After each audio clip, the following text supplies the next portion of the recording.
আপনারা বলেন তো, জুমার দিনের নামাজের ফরজ কি? এই জুমার দিনে যে আমরা জুমার নামাজ পড়ি, এই জুমার দিনের জুমার নামাজের ফরজ কি? জুমার দিনে যে আমরা নামাজ পড়ি না, জুমার নামাজ, এই জুমার নামাজের ফরজ কি জানেন না? জুমার নামাজের 1 নম্বর ফরজ হলো ইযা নুদিয়া লিস-সালাতি মিন ইয়াউমিল জুমআ ফাসাউ ইলা যিকরিল্লাহ। জুমার নামাজের 1 নম্বর ফরজ হলো আযান দেওয়ার সঙ্গে সঙ্গে মসজিদের দিকে দৌড়ে দৌড়ে আসা। হুকুম কার? আপনারা বলেন তো, আল্লাহর হুকুম পালন করা সুন্নত না নফল? একেবারে আল্লাহর হুকুম সুন্নত না নফল? 2007 সালে আমার একটা ওয়াজ আছে, আমার এলাকার এক নেতা এক আসরের নামাজই 4 বার পড়িছে। যেটি 10 জন দেখে সেখানে বলে আগে নামাজ তারপরে ভোট, নামাজের আগে ভোট চাবো না। এভাবে যেখানে দেখছে সেখানে পড়ে চামচা বলছে, নেতা আজকে কিন্তু আসরই 4 বার হলো, তো ভোটের আগে হোক, অসুবিধা নেই। আপনারা বলেন তো, এই নামাজ কি আল্লাহর জন্যে? তাহলে আল্লাহ কেন বললেন ফাওয়াইলুল লিল মুসাল্লিন?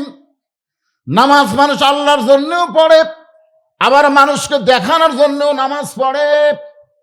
তাহলে 1 নম্বর ঈমানের পরে যে খুঁটির কথা বললাম, সেই খুঁটির মধ্যে আমাদের ভেজাল আছে। ধরে কোন কি আছে? আমাদের জন্য ভেজাল আছে। আমি অন্য কারোর জন্য বলতেছি না। যেই দেশে কোরআনের ওয়াজ হয়, কোরআনের রাষ্ট্র হয় না, সেই দেশে নামাজের মধ্যে ভেজাল আছে। সবাই এক বাক্যে কোন আছে না নাই? কি জন্য ভেজাল?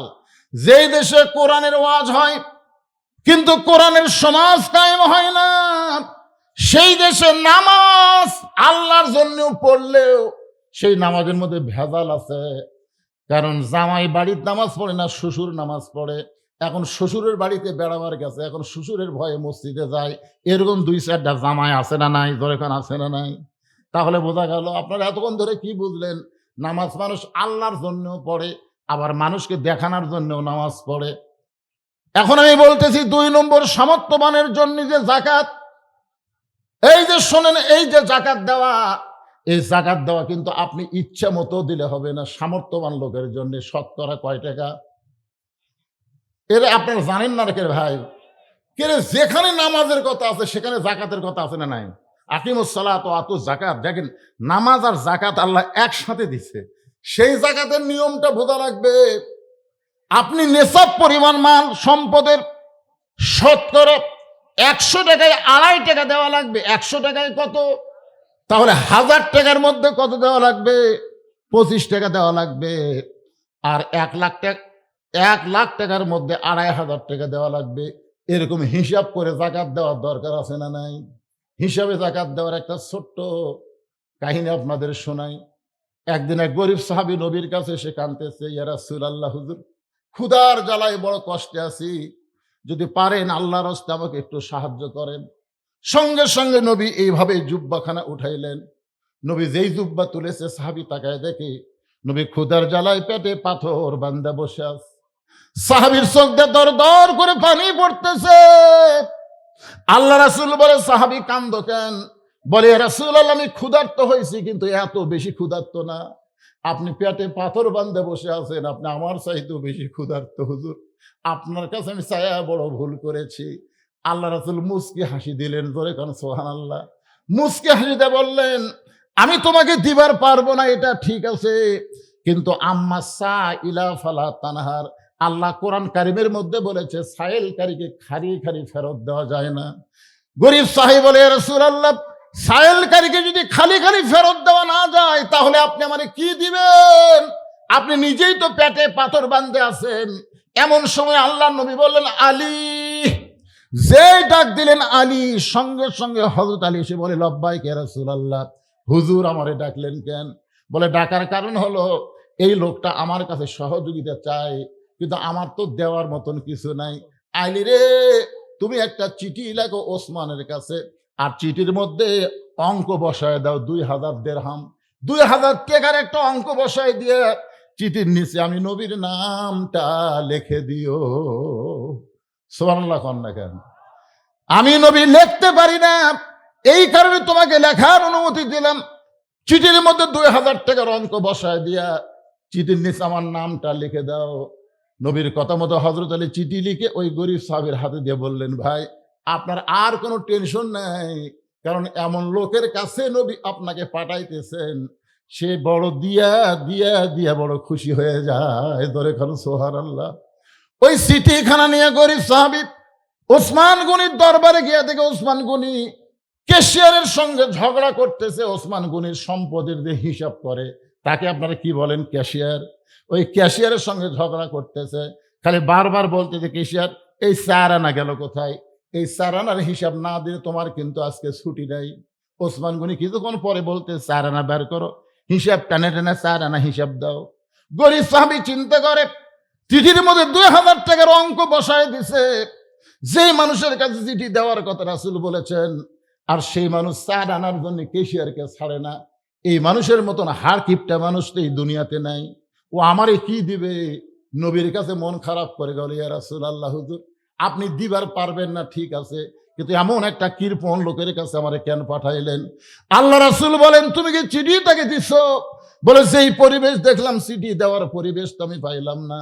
আল্লাহ রাসূল বলেন, আবার যাও, আবার যাও। নবীর কথা মতো চিঠি নিয়ে গরিব সাহেব ওসমান গনির দরবারে গেলেন। ওসমান গনির দরবারে গিয়ে দেখে ওসমান গনির ক্যাশিয়ারের কপাল ঘামা, ঘাম খালি টপ টপ করে পড়তেছে। আর ওসমান গনি কিছুক্ষণ পরেই বলতেছে, বেটা 4 আনার হিসাব দে, 4 আনার হিসাব না দিলে তোর কিন্তু আজকে ছুটি নাই। গরিব চিন্তা করে, যে লোকটা 4 আনার জন্য ক্যাশিয়ারকে ঘন্টার পর ঘন্টা ঘামায় ফেলতেছে, এই লোকটার কাছে 2000 টাকার চিঠি দেওয়া মানে বোকামি করা হবে। দরকার নাই, আমি চলে যাব ফেরত। কারণ আবার যদি নবীর কাছে যাই, নবী হয়তো আবার আমাকে পাঠাবে। না খাইয়া কোনো জায়গায় বসে থাকা যায়, কিন্তু না খাইয়া বারবার অযথা ঘোরা যায়। আমার কথা কি বুঝতেছেন না? আপনি না খাই কিছুক্ষণ বসে থাকবেন, আরাম পাবেন, কিন্তু ঘোরা যাবে না তো। আমি দেখছি আমার এলাকার এক ফকির, ফকিরের পাশে আমি ঘুরি তো, 2 বাড়ির ভিক্ষা নিয়ে মাঝ বাড়ির 2 দরজা বাদ দিছে। তা আমি ফকিরকে ধরে বললাম, কে রে ভাই, এই 2 বাড়ি ভিক্ষা চায়, মাঝখানে 2 বাড়ির দরজা বাদ দিলে কেন? বলে, হুজুর আপনি কি ভিক্ষা করেন? আমি বললাম, না আমি তো করি না। তাহলে বুঝবেন কেমনে? তো বুঝি না দেখেই তো বুঝবার চাই। বলে, হুজুর আপনি শোনেন, এর আগে কমপক্ষে 10 বার এই 2 বাড়ির ভিক্ষা চাইছি, প্রত্যেকবারই বাড়ির মধ্যে থেকে বলে মাফ করো। তো যারা ফকিরের কাছে মাফ চায়, তাদের চাইতে বড় ফকির আর কেউ নাই হুজুর। আমি এই 2 বাড়ি তালাক দিছি, কারণ আমার সময়ের দাম আছে। ও ছাতা ওই 2 দরজা হাঁক ছাড়া আমার লাভ কি? দেখছেন সময়ের দাম আছে না নাই? ফকিরের কাছেও সময়ের দাম আছে। গরিব সাহাবী মনে মনে চিন্তা করে, আবার যদি নবীর কাছে যাই, নবী আবার ওসমানের কাছে পাঠাবে, দরকার নাই, আমি গোপন রাস্তা দিয়ে পালাবার চাই। একটা গোপন রাস্তা দিয়ে গরিব যখন যাচ্ছে, এমন সময় দেখে রাস্তার মাথায় আসাদুল্লাহিল গালিব হযরত আলী দাঁড়ায় আছে। যে সিটি লেখা দিয়েছে তার নাম কি? সেই হযরত আলী দাঁড়িয়ে আছে। গরিব সাহাবীর দিকে তাকায় বলে, ভাইজান আমার হাসান হোসেন ক্ষুধার জ্বালায় কাঁদতেছে, আমার বাড়িতে কোনো পয়সা করি নাই, আমি তোমাকে চিঠি লিখে দেওয়ার পর থেকেই এই রাস্তায় দাঁড়িয়ে আছি, এত দেরি কেন করলা ভাই? আমি তোমার কাছে কোনো সাহায্য চাই না, কোনো ভিক্ষা চাই না, ওই চিঠি লেখার মুহুরি হিসাবে আমার 2 টাকা দাও। চিঠি লেখা দিলাম, তার একটা হাদিয়া দেয়। মুহুরি বোঝেন না যারা দলিল লেখে, তারা কি মুহুরি না?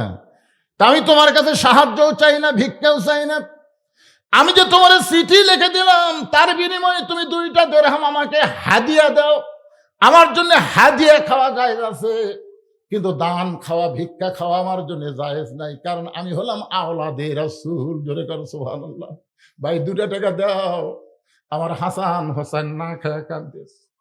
গরিব মাটিত বসে বলে, আলী ভাই 2000 টাকা তো কম না। আমার দিকে টাকায় দেখেন, টাকার কোনো ব্যাগও নাই, টাকার কোনো থলিয়াও নাই। যে চিঠি লিখে দিয়েছেন, এই চিঠিখানা এখনো আমার পকেটে দেখা যায়। হযরত আলী আসমানের দিকে তাকায় বললেন, ভাইজান এই চিঠি কি তুমি ওসমান গনির কাছে পৌঁছাওনি? গরিব বলতে, যে পরবার 2 বার গেলাম, 2 বারই গিয়ে দেখি ওসমান গনি ক্যাশিয়ারের কাছে ঝগড়া করতেছে, বেটা 4 আনার হিসাব দাও, 4 আনার হিসাব দাও। যে বেটা থেকে তেনা হয়ে গেছে, এমন লুঙ্গি দিছে যে লুঙ্গি তলে ল্যাঙ্গুটি পর্যন্ত দেখা যায়। কথা কর না কেন? এলা কি দেওয়া? এলা আল্লাহর সাথে পরিহাস করা।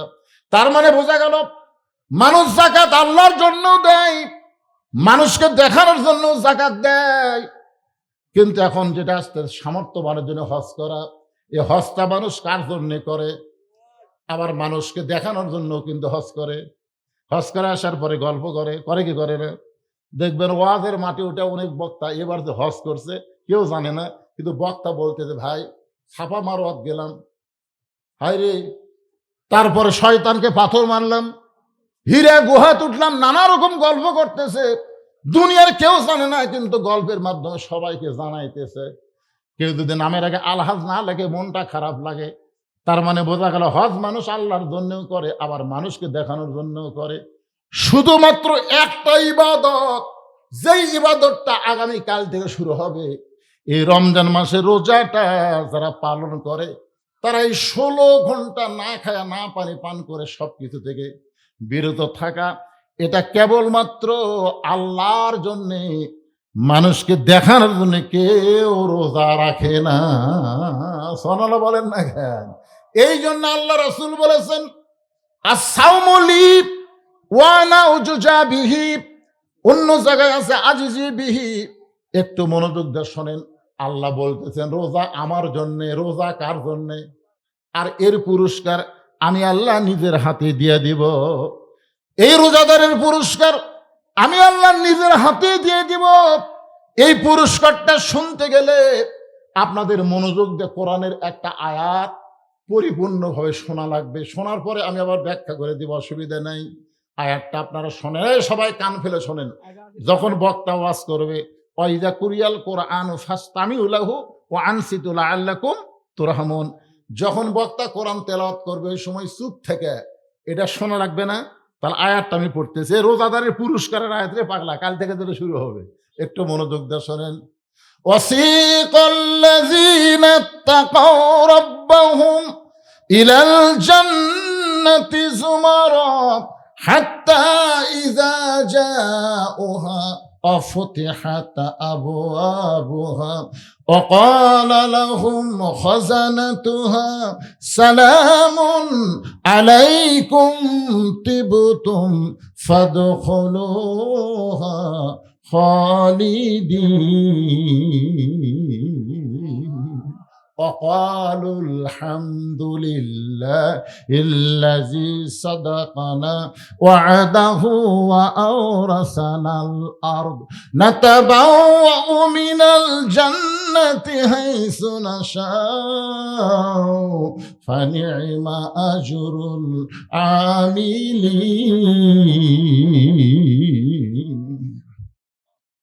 এখন থেকে একেবারে শেষ পর্যন্ত এই রোজার উপরে ওয়াজ হবে। এতক্ষণ পর্যন্ত আপনাদের নামাজ বুঝালাম, যাকাত বুঝালাম, হজ বুঝালাম, বুঝলেন তো?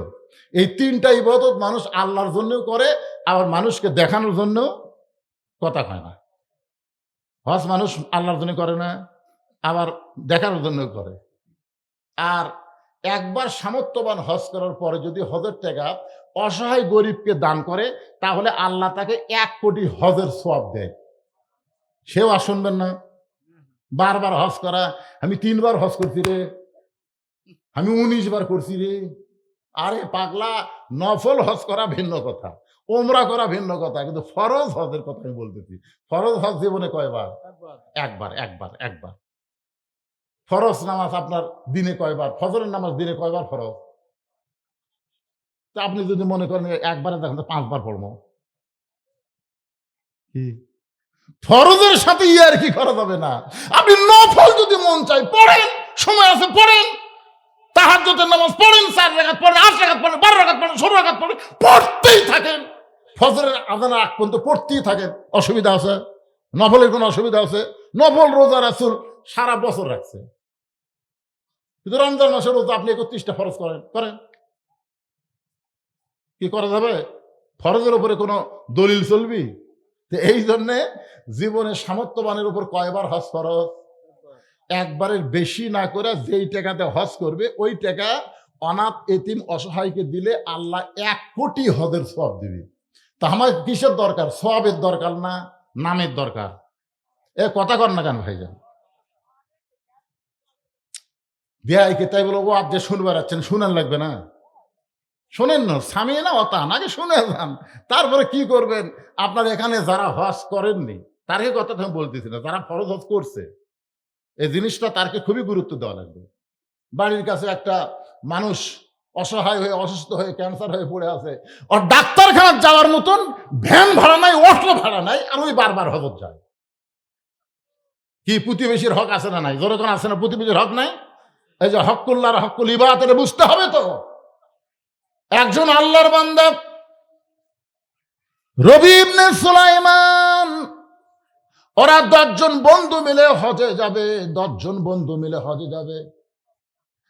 হজে যাওয়ার আগে সবাই সবার কাছ থেকে দোয়া নিবার পারবেন যে ভাই যত ইবাদত আল্লাহ আমাদের জন্য দিয়েছে, সবচেয়ে কঠিন ইবাদতের নাম হলো হজ। সবচেয়ে কঠিন ইবাদতের নাম কি? এটা কি জন্য কঠিন শোনেন, আপনি না টাকার জন্য না। একটা লোকের অনেক টাকা আছে কিন্তু শরীর অসুস্থ, শরীর অসুস্থ, ওই কিন্তু টাকার জাকাত দিলেই আর জাকাত আদায় করা যাবে। অসুস্থ শরীর নিয়েও জাকাতের ফরজ আদায় করা যায়। যদি আপনার শরীর সুস্থ থাকে, টাকা না থাকে, আপনি নামাজ পড়ে পারবেন। তাহলে একটা থাকলে নামাজ পড়ে পারবেন। কি শরীর সুস্থ আছে নামাজ? একটা লোকের শরীর সুস্থ আছে, রোজা রাখতে পারবে টাকা না থাকলেও। কিন্তু একটা লোকের টাকাও নাই শরীরও নাই, কিংবা টাকা আছে শরীর নাই, তাহলে হজ করবার গেলে দুটাই ঠিক থাকা লাগবে, শরীরও ভালো থাকা লাগবে, টাকাও থাকা লাগবে। আর হজের ঠেলা আছে না নাই? আছে না নাই? এই জন্য সবার কাছ থেকে দোয়া চাবেন। যারা জীবনে প্রথম হজ করবার যাবেন, ভালো ভালো মানুষের কাছে দোয়া চাবেন। মজলিস করে খিলানোর কথা নাই, দোয়া চাবেন। তো রবি ইবনে সুলাইমান আল্লাহর বান্দা, ওরা 10 জন মিলে হজে যাবে। হজের জন্য দোয়া চাইতে গিয়ে অনেক দূরে, তখন যানবাহন এমন তেমন ছিল না। ওই দোয়া চাইয়া ফিরতে ফিরতে বাড়ির দিকে গভীর রাত হয়ে গেছে। হঠাৎ রবি ইবনে সুলাইমান দেখতে পায় রাস্তার পাশে কে যেন কি করতেছে। একটু নিকটে গিয়ে দেখে একটা মহিলা একটা মরা গাদার গা থেকে গোস্ত কাটা কাটা কাপড়ে টোপলা বানতেছে। রবি ইবনে সুলাইমান চমকে গেল। গাধা খাওয়া হারাম, আর মরা গাধা খাওয়া তো ডবল হারাম। আপনারা বলেন তো গাধা খাওয়া কি? আর আমাদের বাংলাদেশে ধামুরহাটে 2-3 দিন আগে কুত্তা জব করে, দেখছেন দেখছেন, গোটা ফেসবুকে ভাইরাল হয়ে গেছে। কুত্তা জব করে, সেই কুত্তা সিলিছে পারে, ধরা পড়ার পরে বলতেছে আমরা বহুদিন হলে কুত্তা জব করে খাসি হিসাবে খিলাই। কুত্তা জব করে কি হিসাবে খিলাই? এই 3-4 দিন আগেকার ঘটনা। কুত্তা জব করে যারা খাসে এতদিন ধরে ওই হোটেলে, তার কি অবস্থা রে কন্ত? আয় হাই রে, না মরা বকি সেটা ভিন্ন জিনিস। তা বকি আর কুত্তা আপনি এক করবার চাচ্ছেন? তো গাদা খাওয়া হারাম, আর মরা গাদার গোস্ত যখন টোপলা কাটতেছে, রবি ইবনে সুলাইমান চমকে গেল। এটা কেমন কথা? গাদা খাওয়া হারাম আর মরা গাদার গাতে গোস্ত করে টোপলা বানতেছে। তিনি একটু ধৈর্য ধরে দাঁড়িয়ে থাকলেন। মেয়েটা টোপলা হয়ে গেল অনেক বড়, যখন নিয়ে রওনা দিলেন, নিরাপদ দূরত্ব বজায় রেখে রবি ইবনে সুলাইমান মেয়েটার পিছনে পিছনে রওনা দিলেন। দেখি তো মেয়েটা কোথায় যায়। মেয়েটা একটা বাড়ির মধ্যে যেই মাত্র ঢুকছে, সঙ্গে সঙ্গে 2টা যুবতীর নারী, 2টা যুবতী মেয়ে মা মা বলে বের হয়ে বলতেছে, মা ক্ষুধার জ্বালায় আর আমরা সহ্য করতে পারতেছি না, আমাদের জন্য কোনো কি খাবার ব্যবস্থা হয়েছে? মা তখন গোস্তের টোপলা 2টা মেয়ের হাতে দিয়ে বলতেছে, মা এই গোস্তটা তোমরা সিদ্ধ করে আল্লাহর নাম নিয়ে খাও। এই গোস্ত সিদ্ধ করে আল্লাহর নাম নিয়ে খাও। আপনার বলেন তো গাদা খাওয়া জায়েজ না হারাম? আর মরা গাদা হলে তো ডবল হারাম। আবার বলতেছে গোস্ত সিদ্ধ করে আল্লাহর নাম নিয়ে খাও। রবি ইবনে সুলাইমান চমকে গেলেন। এরা কোন জাতের মানুষ, এরা কোন ধর্মের মানুষ? লোক না, ওরা 9টা বন্ধু হজ করতে গেল। হজের সমস্ত কাজকাম শেষ করে ওই 9টা বন্ধু নিজের বাড়িতে না গিয়া রবি ইবনে সুলাইমানের বাড়ির দরজায় চলে আসলেন। 9টা বন্ধু কিন্তু হজ করে নিজের বাড়িতে না গিয়া রবি ইবনে সুলাইমানের বাড়ির দরজাতে আসলেন। এই 9টা বন্ধুর মধ্যে এক বন্ধুর মাথা আবার একটা টোপলা নিয়ে সে দরজায় ডাক দিল, আসসালামু আলাইকুম ইয়া আহলাল বাইত। দরজায় সালাম দিলেন, আসসালামু আলাইকুম ইয়া আহলাল বাইত। সঙ্গে সঙ্গে রবি ইবনে সুলাইমান পরিচিত কণ্ঠ বুঝে দরজা খুলে দেখে 9টা হাজি এক সঙ্গে দাঁড়িয়ে আছে। আহলান সাহলান মারহাবান। আল্লাহ রাসূল বলেছেন, তোমরা গরিব মানুষ, তোমরা জীবনে হজ করতে পারবা না, এরকম যদি তোমাদের মনে হয়, তাহলে তোমাদের এলাকায় কোনো ব্যক্তি যদি হজ করে তোমাদের গ্রামে ফেরত আসে, তোমরা তাকে সাদর সম্ভাষণ জানায় তাকে একটা নজর মহব্বতে তার চোখের দিকে যদি তাকাবার পারো, ও চোখ দিয়ে কাবা মদিনা দেখে যে সওয়াব পাইছে তেমন সওয়াব আল্লাহ তোমাদেরকে দান করে দিবে। সুবহানাল্লাহ কন না কেন? তাহলে হাজির সাথে মহব্বত রাখা ভালো না শত্রুতা করা ভালো? তা আবার তো কি কয়, হাজিরাই হলো পাজি রে, হাজিরাই পাজি। রাসূল বলেছেন যে তার চেহারার দিকে মহব্বত করে তাকালে, যেই চোখ দিয়ে কাবা দেখেছে মদিনা দেখেছে, ওর চোখের দিকে তাকালে সেই সওয়াব আল্লাহ তোমাকে দান করে দিবে। সুবহানাল্লাহ। হাজী সাহেবের সঙ্গে আত্মীয়তা করা, বন্ধুত্ব করা, মহব্বত করা কত ভালো, কিন্তু আমরা গল্পে গল্পে বলে হাজী মানি পাজি, পাজি তো কবি। পাজি তো কবি। 11 সালে প্রথম যখন হজ করবার গেলাম, ওই সময় দেখে এক লোক ওই শয়তান পাথর মারার সময়, বুঝছেন, এক পায়ের ওপর ভর দেখেন হি হি করে মারতে, মানে মুখের শব্দ হচ্ছে। পাথর কাক মারে? যারা হজ করে তারা জানে, একটা পিলার থাকে, ওই পিলারও তো পাথর মারা লাগে আস্তে আস্তে। ওই খালি পায়ের ওপর ভর হি হি করে মারতেছে। আমি বললাম, কে ভাই এত জোশ করে পাথর মারতেছেন কারণ কি? বলে জোরে না মারলে শয়তান লাগবে হুজুর।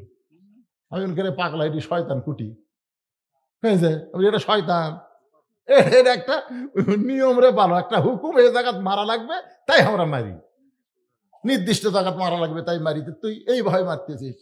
আমার কলজে শান্তি পাচ্ছে হুজুর। আমাকে হাত ধরে বললাম, কে ভাই আমি একটা কথা শুনলাম, সত্যি না মিথ্যা? বলে কি? বলে আপনি হজের আগে বলে এখানে আসার আগে বলে রেজিস্ট্রি অফিসে গেছিলেন। তা আমাকে কয়, হুজুর আপনি কেমনে জানলেন? এটা শুনলাম ভাই, আমি এটাও শুনলাম আপনি রেজিস্ট্রি অফিসে যায় ছেলেকে 16 বিঘা জমি দিচ্ছেন আর মেয়েকে নাকি 1 বিঘা দিচ্ছেন, এটাও সত্য? হুজুর এই কথা আপনি কিভাবে জানলেন? পাগলা, তুই ওটি পাথর না মারে তুই তুই নিজের বুকতি মার রে। কারণ আল্লাহর কোরআনের ফারায়েজকে যে ইচ্ছা মতো বন্টন করে সে নিজেই বড় শয়তান। ছেলে 16 বিঘা পাবি, মেয়ে 1 বিঘা পাবি, কোরআন হাদিসের কোন জায়গাতে আছে? তাহলে শয়তান ওটি আছে না শয়তান তোর ভিতর আছে? শয়তান নিজের ভিতরে শয়তানি রাইখে বাহিরের শয়তানকে তাড়ানোর কোনো উপায়। এই জন্য সূরা নাসের মধ্যে আল্লাহ বলেছেন, কুল আউযু বিরাব্বিন নাস মালিকিন নাস ইলাহিন নাস মিন শাররিল ওয়াসওয়াসিল খান্নাস আল্লাযী ইউওয়াসবিসু ফি সুদুরিন নাসি মিনাল জিন্নাতি ওয়ান নাস। আল্লাহু আকবার। আচ্ছা, এই জায়গাতে পানি পড়তেছে, ফাঁকা, সামনে ফাঁকা থাকে, তুই উঠে যখন যাবি, যাই উঠে যাবি, ওই জায়গা পুরো করে দেবেন। শূন্যস্থান পুরো করা বোঝেন না? আপনি বোঝেন না যত সামনে আসবেন আপনার কত বরকত হবে। আল্লাহ রাসূল যখন কথাবার্তা বলতেন তখন সাহাবীরা খালি পিছনে, ওরা পিছনে আবার কি পারিস, পিছনে কি পারিস রে তোরা?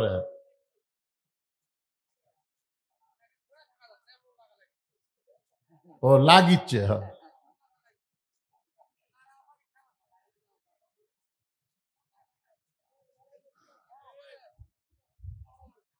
ভাইজান, আমি খুবই গুরুত্ব দিয়ে কথাগুলো বলতেছি, কারণ আগামীকালই রোজার চাঁদ উঠবে। আজ কিন্তু 29-এ যাচ্ছে না, আজকে 30-এ যাচ্ছে। তার মানে আজকে সৌদি আরবে সেহরি খাওয়া শুরু হবে, কালকে আমাকে শুরু হবে। আমার কথা কি বুঝতেছেন? এই জন্য অত্যন্ত গুরুত্বপূর্ণ রোজাকে সামনে নিয়ে কথাটা বলতেছি। রোজা শুধুমাত্র কার জন্য? কোরআনে আয়াত তেলাওয়াত করছি, আয়াত তেলাওয়াত করে আপনাদের সামনে আয়াতে যাব। তার আগে এই যে হজের, এখন 9টা বন্ধু রবি ইবনে সুলাইমানের দরজায় 9টা হাজি একসাথে। সবার দিকে তাকায় যখন আহলান সাহলান মারহাবান বলতেছে, তখন টোফলাওয়ালার রাগ বেশি। এই মুনাফিকের বাচ্চা, কিসের আহলান সাহলান? কি তুই যে হজের আগে আসলাম, তুই কলি এবার হজ করবার যাব না, এই মিথ্যা কথা বলে আমাকে ফেরত দিলি। আমরা 9টা বন্ধু দেখলাম আল্লাহর ঘর যখন তাওয়াফ করতেছি তুই তখন আমাকে সামনে, আমরা তোর কাছে যাবার চাই, তুই মুসকে হাসি দিয়ে ফট করে আর এক জায়গায় হেরে যাস।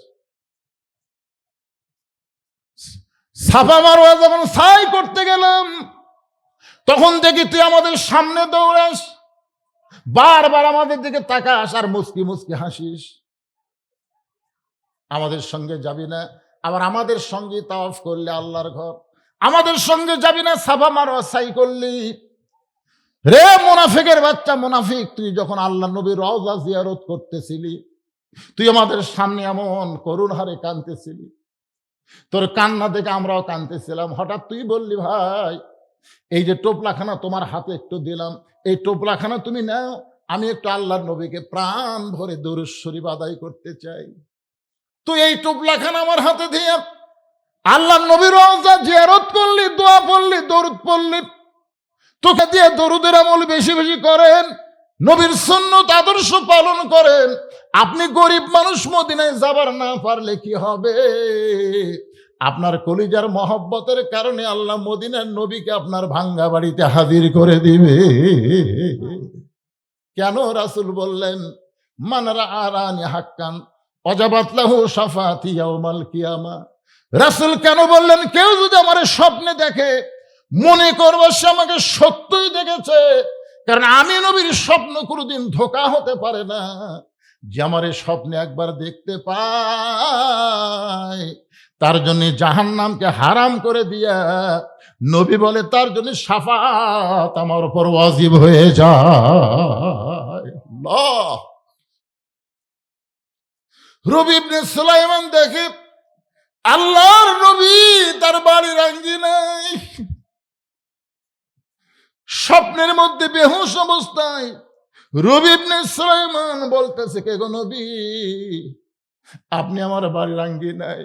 বলে তোমার চোখের পানি আমি সহ্য করতে পারিনি, তোমার বন্ধুরা তোমাকে মুনাফিক মুনাফিক বলেছে, তুমি মনে করেছো তোমার বন্ধুরা মিথ্যা বলেছে, আসলে মিথ্যা নয় রে পাগল, মিথ্যা নয়, মিথ্যা নয়। ওই যে এতিম অসহায়, ওই যে বিধবা তার এতিম দুইটা মেয়ে সন্তানকে তোমার হজের সমুদায় সম্পদ দান করার কারণে আল্লাহ তোমার প্রতি এত খুশি হয়েছে, এবার একজন ফেরেশতাকে তোমার মতো রবি ইবনে সুলাইমান বানায়া তোমার নামে আল্লাহ হজ করায় আনিছে। নবী বলে, রে রবি ইবনে সুলাইমান, ওই ফেরেশতা তোমার চেহারায় সাফা মারওয়া সাই করেছে, ওই ফেরেশতা তোমার চেহারায় আমি নবীর রওজা পর্যন্ত জিয়ারত করেছি, ওই ফেরেশতা তোমার চেহারায় জান্নাতুল বাকির মধ্যে সাহাবীদের কবর জিয়ারত করেছে। রে রবি ইবনে সুলাইমান, তোমার বন্ধুরা মিথ্যা বলে নাই, ওই ফেরেশতা তোমার চেহারায় হজ করার কারণে আল্লাহ তাআলা এবার সবার হজে মাবরুর দান করেছে। রবি ইবনে সুলাইমান বলতেছে, ইয়া রাসূলুল্লাহ,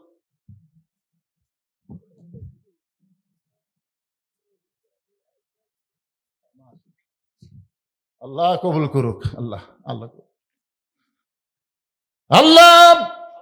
একটু মনোযোগ দিয়ে শোনেন। রবি ইবনে সুলাইমান বলতেছে, ইয়া রাসূলুল্লাহ, আপনি যখন বলেছেন আমার আর কোনো সন্দেহ নাই, আমার ভাইরা আমাকে মুনাফিক মুনাফিক বলে গালি দিয়েছে, আমার আর কোনো টেনশন নাই, কারণ আমি দয়ার নবীর দেখা পাইছি।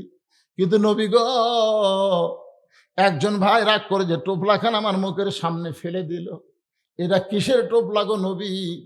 আমি এটা আপনার কাছে জানতে চাই, এই টোপলাটা কিসের টোপলা? সঙ্গে সঙ্গে আল্লাহ নবী কোরআন থেকে তেলাওয়াত করলেন, ওয়ামা তুনফিকু মিন শাইইন ফি সাবিলিল্লাহি ওয়াফা ইলাইকুম ওয়া আনতুম লা তুজলামুন। আল্লাহর কোরআনের তেলাওয়াত শুনলে ঈমান বাড়ে না কমে? এই টোপলার মধ্যে কি আছে? এটা কিসের টোপলা? এইটা আল্লাহ নবী কোরআনের আয়াত তেলাওয়াত করে শোনায় দিলেন। এখন চলে আসি আমরা যেইটা দিয়ে শুরু করেছিলাম, কুতিবা আলাইকুমুস সিয়াম কামা কুতিবা আলাল্লাযীনা মিন ক্বাবলিকুম লাআল্লাকুম তাত্তাকুন। আশা করা যায় তোমরা মুত্তাকি হবার পারবা। আপনি বলেন তো, রোজাদারের জন্য দুটা সুখবর আছে। ১ নম্বর সুখবর কোন সময়? যখন আপনি ইফতার নিয়ে বসবেন, এটা একটা সুখবর। আর ২ নম্বর সুখবর হচ্ছে লিকায়ে রব্বিহি, আল্লাহর সঙ্গে দেখা। জোরে কর না সুবহানাল্লাহ। আল্লাহর সঙ্গে দেখা হবে। এই ২টা সুখবর কে রে ছেলে, এটাতে হিয়া মোটা দেখা যায়, রোজা থাকবে না মনে হয়।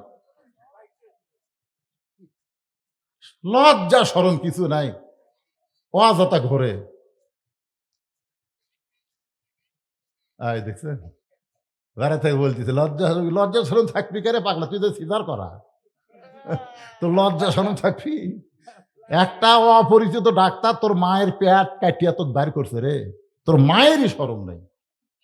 আমি শুনছি যে মেয়ে মানুষের সিজার করে, সিজার কি মেয়ে ডাক্তার করে না মরদ ডাক্তার? তো বলতে তো ২-১টা শতকরা ২-১টা মেয়ে ডাক্তার করে, আর অধিকাংশ হলো মরদ ডাক্তার। তা আপনি কোন তো সোল থাকে কোন জায়গায়? গলা সোল কি গলার থাকে না এটি থাকে? তাহলে এটি একটা মরদ মানুষ, একে ইঞ্জেকশন করে একেবারে কাটিয়ে বের করতেছে, মালটা কি হবি? ওই ভিতরে ঢুকবি? সিজার করাগুলো বেড়াই খালি থাক, সিজার করাগুলো থাক। মোবাইল ছাড়া ভাত খায় না, মোবাইল ছাড়া এর কান্না বন্ধ হয় না। হাই রে সিজার করা ছেলের অত্যাচার ভাই। এর আগে কতবার আসলাম আপনাকে পাড়া, ইনকে এরকম লোক ভালো আছে, কিন্তু বাইরে হয়েছে করতেছে। এই বাইরেকার গুলাকে এরা পারলো না রে। শোনেন, যার বাচ্চা যার ছেলে বাহিরে ঘোরাফেরা করতেছেন, আপনি বাবা হয়ে খুব তৃপ্তির ঢেকুর ফেলতেছেন, খালি মরিয়া দেখেন, ওই আপনার কবর সারিঙ্গা বাজাবি। ধরে এখন কি বাজাবে, খালি মরিয়া দেখেন। আপনার হয়তো বলবেন হুজুর মরিয়া কি আবার দেখা যায়? দেখা যায়, সে ওয়াজ আমার আছে, কিন্তু আজকে সেটা করবো না। একটু মনোযোগ দিয়ে শোনেন, পবিত্র রমজান আমাদের আসন্ন, রাতটা পড়ে গেলে আগামীকাল সন্ধ্যায় রোজার চাঁদ দেখব। সেই রোজা সম্পর্কে আল্লাহ বলতেছেন, ওয়াসিকাল্লাযীনা তাকাউ রাব্বাহুম ইলাল জান্নাতি যুমারা লাআল্লাকুম তাত্তাকুন। রোজা রাখলে তোমরা মুত্তাকি হবা। সেই মুত্তাকির ব্যাখ্যায় আয়াতের মধ্যে বলা হচ্ছে, যারা রমজান মাসে কষ্ট করে না দেখে আল্লাহকে মহব্বত করে রোজা রাখছে, এই রোজাদারকে আল্লাহ তাআলা হাসরের ময়দানে ধাক্কায়া ধাক্কায়া জান্নাতের দিকে নিয়ে যাবে। আল্লাহ জোরে কান সুবহানাল্লাহ। স্বয়ং আল্লাহ তাআলা বলবেন, সালামুন আলাইকুম তিবতুম ফাদখুলুহা খালিদিন। রে রোজাদারেরা, তোমরা কবে আমার জান্নাতে আসবা? তোমরা কবে আমার জান্নাতে আসবা? আমি আল্লাহ তোমাদেরকে সালাম দিলাম, আমি আল্লাহ তোমাদেরকে সালাম দিয়ে জান্নাতের সমস্ত দরজা খুলে দিলাম, সমস্ত দরজা খুলে দিলাম। ফাদখুলুহা খালিদিন, তোমরা চিরস্থায়ী ভাবে জান্নাতের মধ্যে ঢুকে যাও। ও যে একটা মাথা নিচু করে শুনতেছে, এতই ঘুম ধরলো।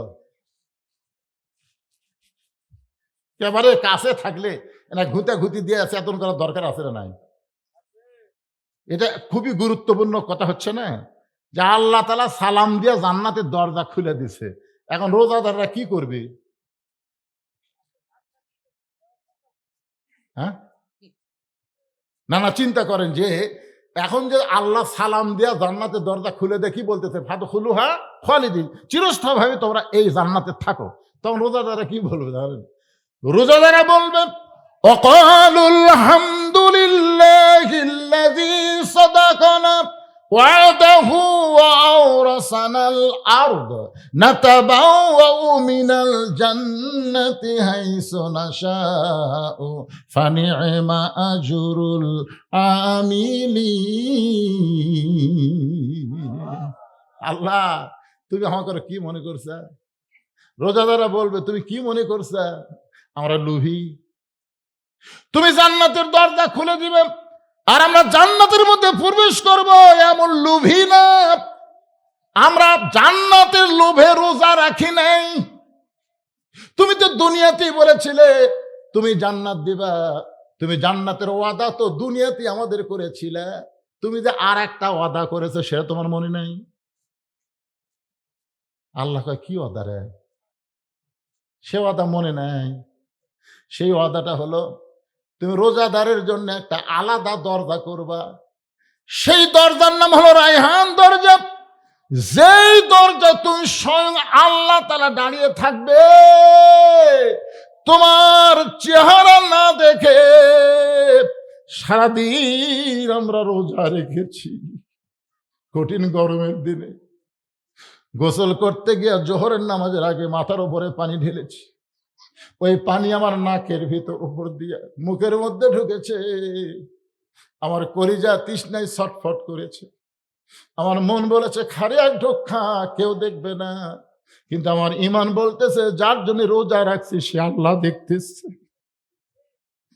ইফতার নিয়ে বসেছি মগাবাবু, বারবার ঘড়ি দেখেছি, বারবার মুয়াজ্জিনের আজানের দিকে তাকায় আছি, বারবার মুখের সামনে শরবত দেখেছি, পানি দেখেছি, খাবার দেখেছি।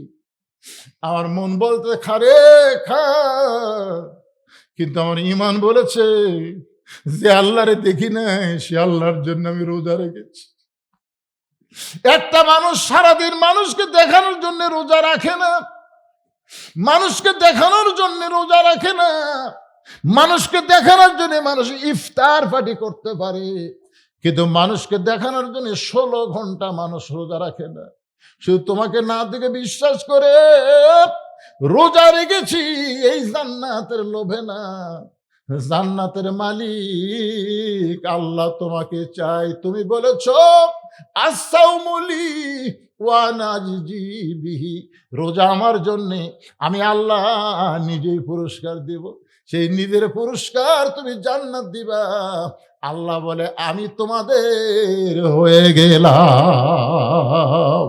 আল্লাহু আকবার। এখন বলেন এতটুকু পুরস্কার যে রোজা থাকলে পাওয়া যাবে, আমাদের সকলের সেই রোজা রাখার দরকার আছে না নাই?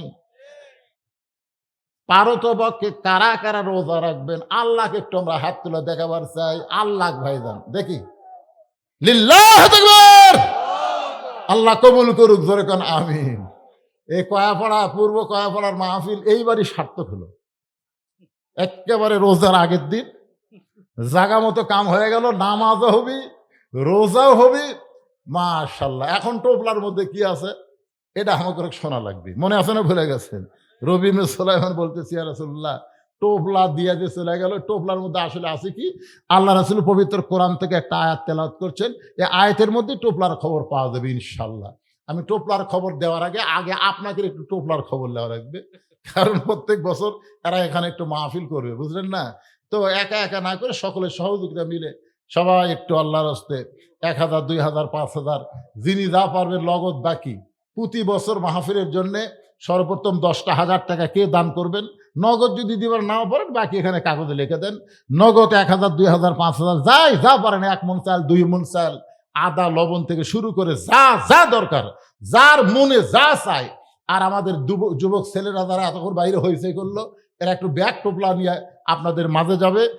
বাহির থেকে যারা আছেন, বাহির থেকে আত্মীয় স্বজন যারা আছেন, তারা ওই টোপলার মধ্যে ব্যাগের মধ্যে 500 টাকা, 1000 টাকা, 500-1000 টাকা টোপলা কেউ দেয় না, এর এমনি এমনি 500-1000 টাকা হাততে দেন। টোপলার মধ্যে খালি 10-20টা সেনা ছুটে বেশি যায়। সর্বপ্রথম 10,000 টাকা দেওয়ার পার্টিকে একটাও দেখছেন না, একটা বাড়ি দেখা লাগবে। যে সভাপতি সাহেব দুনিয়ার থেকে চলে গেছে, তার জন্য আগামী বছর ইসালে সব মাহফিল করার জন্য তাদের পক্ষ থেকে একটা মোটামুটি দিয়ে দেন।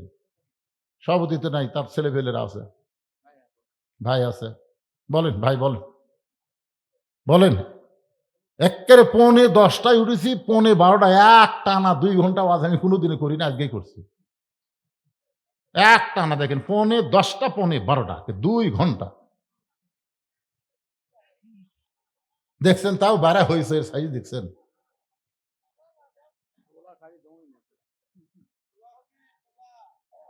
কেবারে 10,000 টাকা দেওয়ার লোক নাই, চাই কি?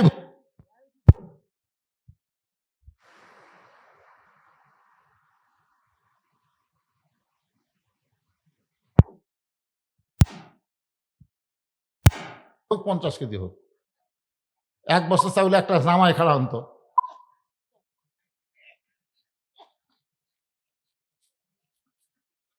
ওই দেখি মেয়ে মানুষের পোলা দেওয়া শুরু করছে, হয়েছে হয় কেন? তোমার মাহফিলের ভলেন্টিয়ার নাই, পরিবেশ হচ্ছে না তো। হাট বাজারে ওয়াজ হয়, আবার পুকুর বাজারে বহু লোক থাকে, ওয়াজ করা যাবে না, ওয়াজ শোনার মতন মন মেজাজ হওয়া লাগবে, ঠিক কিনা? কোন তাহলে হয়েছে, আজকে শুরুর থেকে দেখলাম খালি হয়েছে হচ্ছে। কেউ নাই আপনাদের মধ্যে, একটা জামাই নাই। দোয়া করে দিব হযরত আলী রাদিয়াল্লাহর সঙ্গে যেন আল্লাহ তাকে জান্নাত দিয়ে দেয়। একটা জামাই ওঠেন তো দেখি, গ্রামের কয়াপাড়া গ্রামের একটা জামাই, জামাই দিয়ে শুরু হোক। ওই যে একটা জামাই, বাবা কি দিবেন? জামাই ওঠেন তো দেখো কি দিল।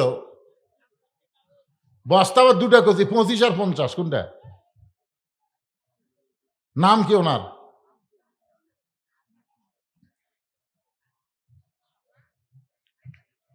কেবা যে জামাই দিল তার নাম জানো? ও যে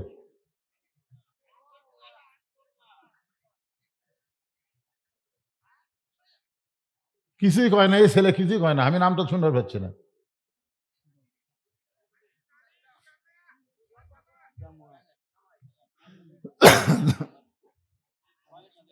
দামুয়া গ্রামের, দামুয়া গ্রাম বাড়ি, দামুয়া চিনি না আমি, কত হরাস করলাম।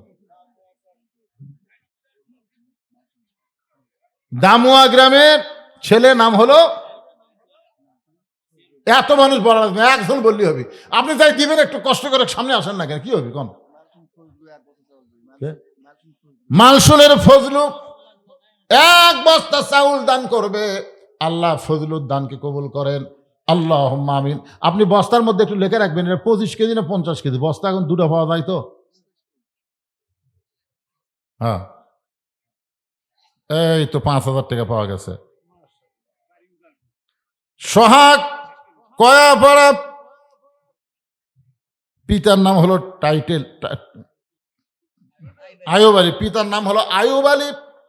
5,000 টাকা করে বলেন মারহাবা, মাশাআল্লাহ। এই ফাঁকে একজন 1 বছর চাউল দিয়ে গেল। এক ছেলে তো হবি না রে, আর একটা লেখো তো, ভালো করে লেখে স্লিপ গুলো এটা তাড়াতাড়ি দাও।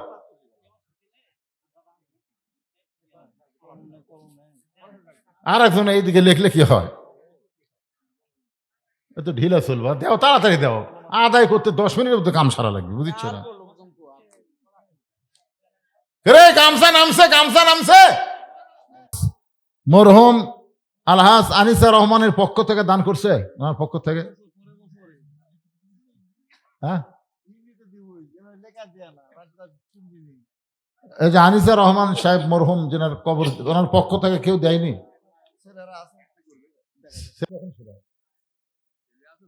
আমার এক ভাইজান সামনে থেকে 500 টাকার একটা নোট দান করে গেল, আল্লাহ দানকে কবুল করেন, আল্লাহুম্মা আমিন।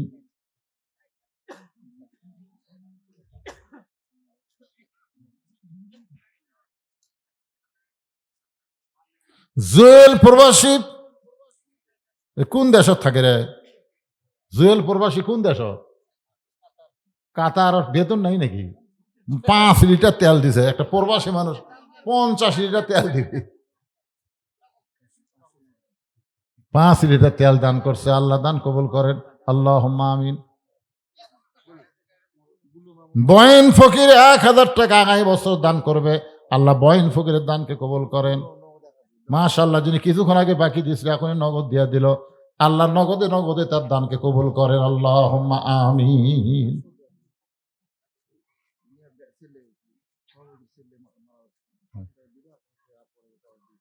পরের বছর আবার 500, তাহলে 1,000ই কম। 1,000 টাকা দান করেছে বাবা রুহের মাগফিরাতে, নগদে 500, বাকি 500। আল্লাহ দানকে কবুল করেন, হাজী সাহেবের কবরকে জান্নাতের টুকরা বানায় দেন। জোরে কোন আমিন, জোরে বলে আল্লাহুম্মা আমিন। 1,000 টাকা দান করবে, আল্লাহ ফারুক জামাইয়ের দানকে আল্লাহ আপনি কবুল করেন। কে বাবা এত টোপলাই টাকা কোথা থেকে আসলো রে? মাহমুদ এত টাকা দিছে, মাশাআল্লাহ, অনেক টাকা রে। খালি মা বোনেরা টাকার বস্তা বেটা দিছে। মা অনেক টাকা দান করেছে আমার মা বোনের, আল্লাহ মা ফাতেমার সঙ্গে জান্নাতি কবুল করেন। কসিমউদ্দিন বরিয়াপাড়া 10 কেজি চাল আগামী বছর করবে দান, আল্লাহ দানকে কবুল করেন। আল্লাহুম্মা আমিন। মর্জিনা মা আমার 500 টাকা বাকি দান করেছে। মিলন দান করেছে 1000 টাকা। জুয়েল 500 টাকা। সিদ্দিক 500 টাকা। রেহনা 1000 টাকা। আঙ্গুরি 1000 টাকা। আদরি 1000 টাকা। সিরাজুল ইসলাম 1000 টাকা। তারপরে রাব্বি উনিও 1000 টাকা দান করছে। এই কড়াই মাশাআল্লাহ অনেক দান করতেছে। রুবেল প্রবাসী 1000 টাকা দান করেছে, আল্লাহ কবুল করেন। হাফিজুল লবণ 1 বস্তা।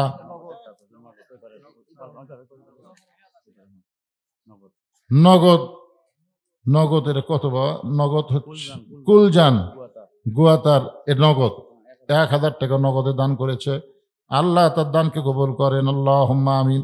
সিদ্দিক বরিয়াপাড়া থেকে নগদ নগদ অসুস্থতার জন্য দোয়া চায়, নগদ 2000 টাকা দান করেছে। আমরা দোয়া করি আল্লাহ তাকে পুরোপুরি সুস্থতা দান করেন। আল্লাহুম্মা আমিন। ইমদাদুল কয়াপাড়া আগামী বছরের জন্য 2000 টাকা দান করবে, আল্লাহ ইমদাদুলের দানকে আল্লাহ আপনি কবুল করেন। আল্লাহুম্মা আমিন। আর কেউ আছেন? মসজিদের সিয়ারে নামাজ পড়া যাও। এটা একটা আদায়ের সময়, এটা একটা হলো।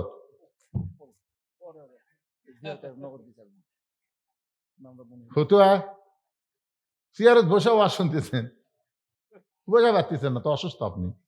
অসুস্থ মানুষের জন্য মসজিদ না, অসুস্থ মানুষ বাড়িতে নামাজ পড়বেন। মসজিদে অসুস্থ মানুষের জন্য জামাতে নামাজ পড়া ওয়াজিব না। সুস্থ মানুষ দাঁড়াতে পারে জামাতে। মসজিদের মধ্যে গেলে কাতার সোজা করা ওয়াজিব। জামাতে নামাজ পড়া যেমন ওয়াজিব, কাতার সোজা করাটাও ওয়াজিব। আর ওয়াজিব আদায় করতে গেলে পায়ের গোড়ালির সঙ্গে গোড়ালি মিল করা লাগবে। সিয়ারত বসে গোড়ালি মিল হয় না, যে কাতারে সিয়ার থাকে ওই কাতারে 27 গুণ সওয়াব হয় না।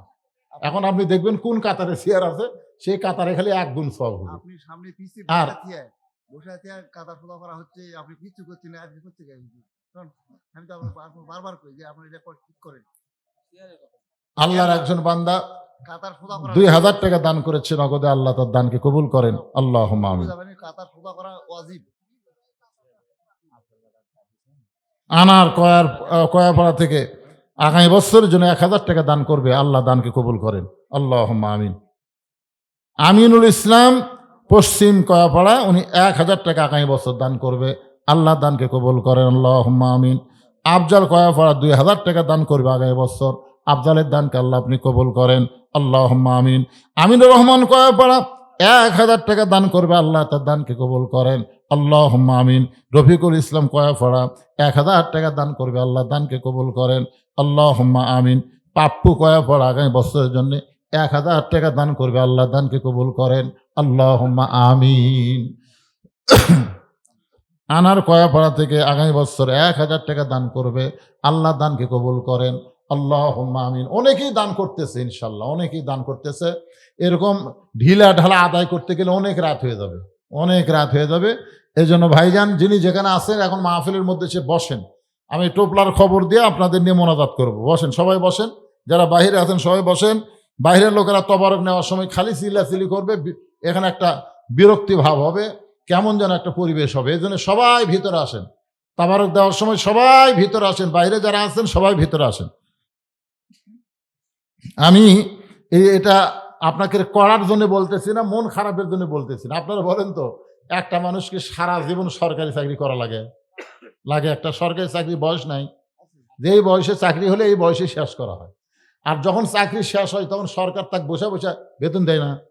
তো যৌবন বয়সে আপনি যদি নামাজ ধরেন আর যদি সরকারি বয়স পর্যন্ত আপনি সরকারি চাকরির মতন 5 ওয়াক্ত নামাজ জামাতে আদায় করেন, তাহলে সরকার যদি বুড়া বয়সে পেনশন দিবার পরে আল্লাহ যেখানে আপনি নামাজ পড়েন পেনশনের সব দিবার পারবি না। আর আল্লাহর তো নবী বলেই দিয়েছেন যে হিসাব নেওয়া হবে তোমার কোন সময়ের। তোমার শৈশবকালের হিসাবের দরকার নাই, বুড়াকালের হিসাবেরও দরকার নাই, খালি যৌবনকালের হিসাব দিয়ে জান্নাতে চলে যাও। নামাজ এমন একটা ইবাদত বুঝছেন, এটা যৌবন কাল ছাড়া অন্য কালে ঠিক মতো হয় না। রুকু, সেজদা, তসবিহ, তাহলিল এগুলো সব ঠিকঠাক না থাকলে, দাঁত নাই, এ আল্লাহ আকবার কত আব্বা আকবার কয়, ঠিক কিনা বলেন? এখন রুকু ঠিক মতো করে ও বাবারে কয়। এই জন্য যৌবন কালে নামাজ ধরবেন। বুড়া বয়সে যদি আপনি যেটি পড়েন, আল্লাহ রাসূল এমনও সুযোগ দিছে যে তুমি খাড়া হয়ে না পারলে বসে পড়ো, বসে না পারলে শুয়ে থেকে পড়ো, শুয়ে থেকে না পারলে ইশারার দ্বারা পড়ো, তাও পড়ো। কিন্তু যতদিন সুস্থ থাকবা ততদিন কাতার সোজা করার নিয়তে 27 গুণ সওয়াবের আশায় মসজিদে তোমরা জামাতে নামাজ পড়বা। মসজিদে নামাজ পড়লে আমরা এমনি এমনি দেয় না, 27 গুণ সওয়াব বেশি দেয় আল্লাহ। কি জন্যে?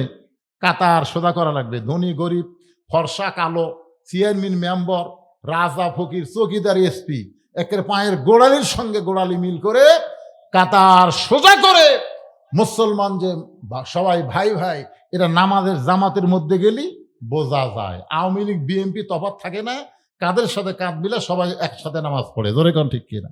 এই জন্যে জামাতের গুরুত্ব। আপনারা চেয়ারত হবি না, চেয়ারত ওরা পায়ের গোড়া সোজা হয় না। আসলাম একজন আল্লাহর বান্দা 500 টাকা আগামী বছরের জন্য দান করেছে, আল্লাহ দানকে কবুল করেন। হুজুর বলে না কাদা খোলা ওমা তুনফিকু মিন শাইইন ফি সাবিলিল্লাহি ওয়াফা ইলাইকুম ওয়া আনতুম লা তুজলামুন। আল্লাহু আকবার। আল্লাহর নবী বললেন, এ রবি ইবনে সুলাইমান, তুমি এতিম অসহায়কে যেই টাকা দান করেছো, যত টাকার সম্পদ দান করেছো, ওই যে এতিম অসহায়কে এই টোপলার ভিতরে আল্লাহ তাআলা তোমাকে ওয়াফা ইলাইকুম 10 গুণ ফিরাইয়া দিছে। সুবহানাল্লাহ ধরে কান। তাহলে আপনারা আজকের এই রবি ইবনে সুলাইমানের হজের ওয়াজটা কি বুঝলেন? অসহায় এতিম অনাথকে খাওয়ালে দিলে আল্লাহ কম দেয় না বেশি দেয়? কয় গুণ বেশি দেয়? 10 গুণ বেশি দেয়। আর সামর্থ্যবানের উপর একবার হজ করা ফরজ বলার পিছনে হাকিকতের কারণ কি জানেন? কাবা যে কাবা আপনি জীবনে প্রথম দেখেন নাই, প্রথম হজ করবার জায়গায় কাবা আপনার চোখত পড়ার সাথে সাথে আপনি কমপক্ষে 2-3 মিনিট আপনি অস্থির হয়ে যাবেন। মানে কাবা দেখা মাত্রই, যেই কাবাকে সামনে নিয়ে এতদিন নামাজ পড়ছি, সেই কাবা চোখ দিয়ে অনর্গল পানি আসবে। আপনি তাওয়াফ করবেন, কাবার দিকে তাকায় তাকায় তাওয়াফ করবেন, কাবার থেকে আপনার নজর নিচের দিকে যাবেই না। এটা প্রথম হজের সময় হয়। পরের বার গেলে দেখবেন ওই মহব্বত আর আসে না। রাসূলের রওজার পাশে প্রথম যখন কেউ দাঁড়ায়, এমন কোনো পাষাণ হৃদয়ের মানুষ নাই যার চোখ দিয়ে পানি পড়ে দাড়ি ভিজা যায় না। কিন্তু বারবার যারা যায় ওদের দেখছে এই ছিদ্রে কি এই জন্যে এই জিনিসগুলো খুবই গুরুত্বপূর্ণ। আল্লাহ ভালো জানে বলেই সামর্থ্যবানের জন্য জীবনে একবার, যদি বললেন বছরে একবার তাহলে একটা কথা, কিন্তু জীবনে একবার, বছরে যাকাত একবার, আর নামাজ দৈনিক